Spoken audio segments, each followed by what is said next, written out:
AITA for cutting off my siblings for forgiving our mother for abusing me.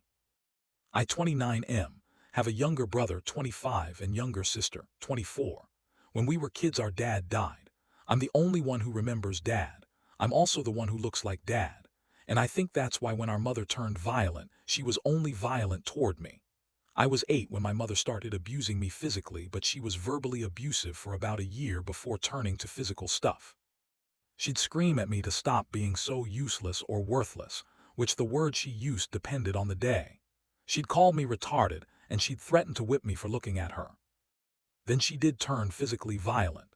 She'd punch me, slap me, burn me with cigarettes, stab me with her fork and all sorts of stuff. A few times she just beat the crap out of me, and she'd scream at me the whole time. My siblings knew it was happening, but she left them alone and focused it all on me, which is why I feel like me looking like dad made me such a target. She'd just fly into these rages around me. When I turned 18, I moved out and my siblings moved out with me. I've been taking care of them 3 years at that point. Our mother wasn't taking care of them at that point, so I'd stepped up. They lived with me and my now wife until a couple of years ago. They stayed all through college and I did my best to help them. So when they told me they were back in touch with our mother, it stung a bit. But I knew they were able to choose for themselves, and it was nothing to do with me. I asked them not to tell me about her. I said I didn't want to know how she was or what was going on in her life. They appeared to respect that. But then they wanted to have us all have dinner together, and they talked about her meeting my unborn child. I had to remind them I was not going to have a relationship with her, and I told them she'd have some nerve to expect me to host her or let her in my child's life. That's when they told me they had forgiven her for everything and had reassured her it would all be okay and there was no bad blood. I asked them if that included abusing me. They flinched when I said it, but then they were like, of course. They said she apologized and she's grown and healed a lot. I asked them what gave them that right. They said she needed forgiveness.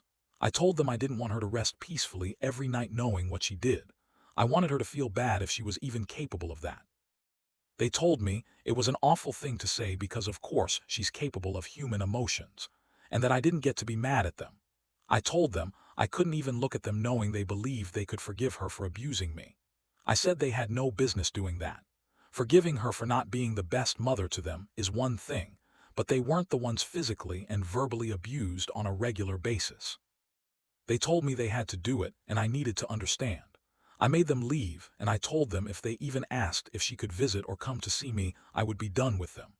I cooled off a bit and focused on my wife and unborn child for a few weeks before reaching out to talk it out some more. But they were still of the opinion they had the right to forgive her for what she did to me, and they made a big deal out my not liking it. It made me angrier, and I told them they were old enough to make their own choices, but I won't be a part of it, and I won't be a part of their lives anymore. I told them this was it for me, that I was done, that I would not have them bringing that monster into my life again or my innocent baby's life, and I would not have them act like she deserved forgiveness for what she did to me. They didn't expect it and they sent texts, DMs, and called a few times before I blocked them in all the places. My wife did the same thing, so they can't reach me through her either. When they did text and stuff, they told me it wasn't fair and they were allowed to forgive her, and I shouldn't cut them off for doing it. AITA.